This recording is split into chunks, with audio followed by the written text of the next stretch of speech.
do you have any suggestions for helping a friend connect to resources without sort of being forceful? Like, what I want us to be encouraging, and I'm wondering if you could give any tips on that. So definitely, that's an excellent question. And one of the first things that I want to kind of talk about is that if you're looking, if for anyone that's listening, tuning in, if you're looking for tips on how to become an effective communicator, how to give support to somebody as a friend, you're already on the right track, right? You're already on the right track because let's be honest, mental health stigma exists.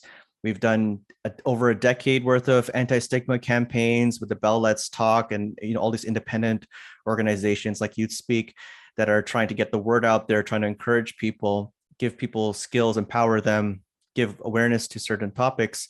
But it is still a very stigmatized field for many reasons, including cultural.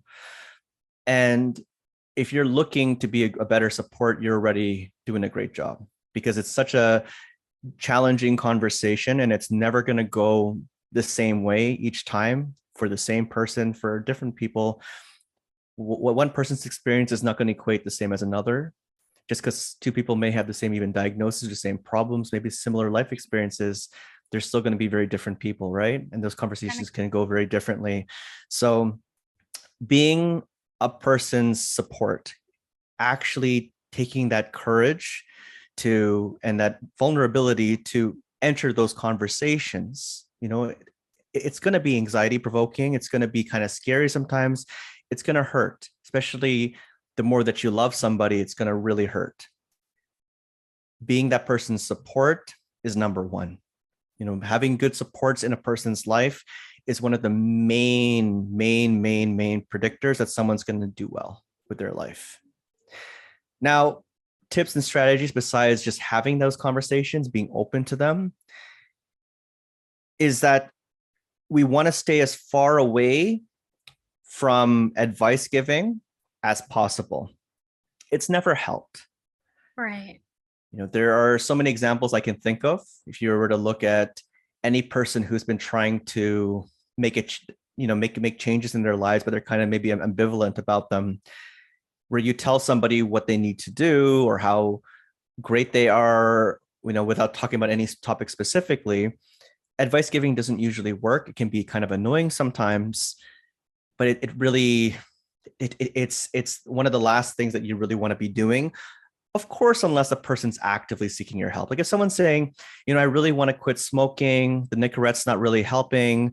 I've been trying to use that gum and the patches. Do you have any other tips for me? Because I know that you quit in the past. Right. Yes, give them advice because they're already motivated and trying to get help. But just being a good listener is the most important. Being an effective listener and not giving advice. You may have already there's a chance that you've already heard this before. What I want to say to that, because a lot of people, this is not new news to be hearing about being a good listener and empathizing. What I want to say to that is that quite often when people are still looking for more, they don't feel like they're doing anything. They feel like I have to be able to help my loved one, my friend, more than just listening to them. One of the other pieces to listening, to being a good listener, is being able to reflect with them, which reassures them that not only you're listening, it can also help them to reflect as well. If I were to talk about how overwhelming something is, when they're explaining all the different things going on in their life, and I were to talk about how overwhelming that is, and how do you even prioritize any of that because you're pulled in so many different directions, that might help that person to reflect too and say, that's what I've been feeling. I just couldn't really put a word to it. I don't know what to prioritize. I feel like everything's important, but I'm drowning. There's just so much asked of me. I don't know how to navigate this.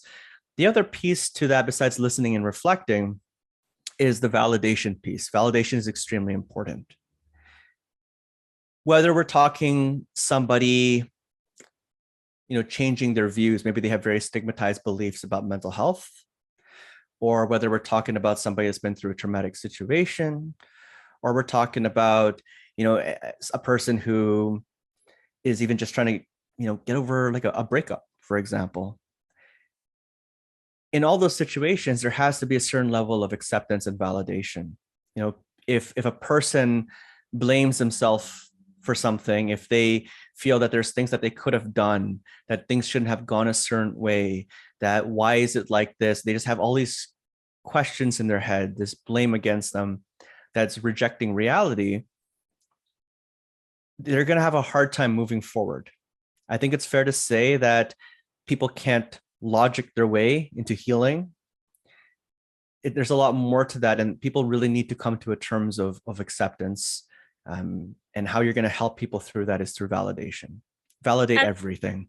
Right. As someone with lived experience myself, I have always appreciated validation.